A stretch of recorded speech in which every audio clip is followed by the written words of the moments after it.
I hope you got that. It was pretty cute. Yeah.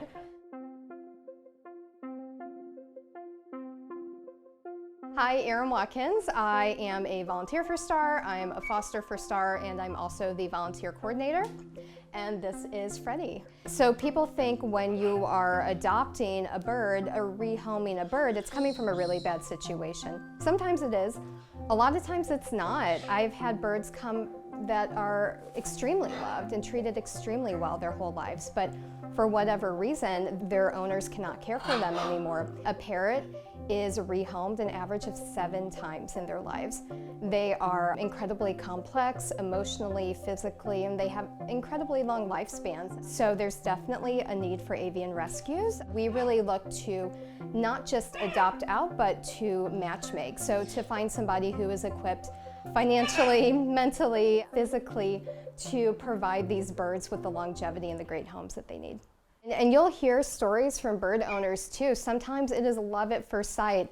I just had a cockatoo here and she instantly knew these were her people and was instantly happy and at home, and it was a great connection, but it's not always like that. So we stay in touch after the adoption as well, because we know the challenges arise and there's definitely an adjustment period, so we support during that. Unlike a lot of rescues, we are 100% foster-based. We do not have a brick and mortar facility or a building, which may, pose some challenges because it can be more difficult to facilitate a meeting with the bird.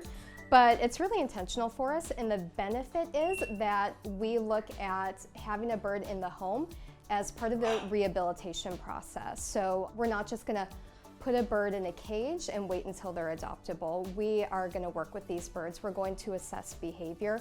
We're going to look for certain markers that'll help us make sure that the applicant that we pick will be a good match. So STAR is 100% volunteer and foster based. We have no paid staff whatsoever.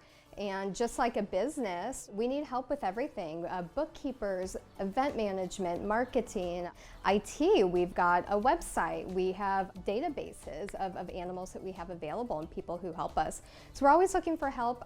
Nobody here works for a paycheck. We all do this around our full-time jobs and our lives and families and everything else, just out of a passion to give back and to help save these birds.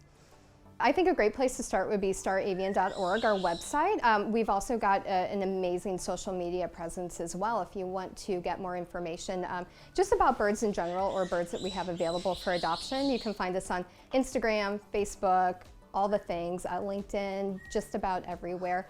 I would advise anybody who maybe isn't experienced with birds but is very interested in owning one day to volunteer. That's how I started. I started volunteering before I decided to adopt, just because I wanted to have that baseline and that experience. You can go to our website as well, fill out a volunteer application, and then we will reach out to you and see what skills or interests you have and match you within the organization.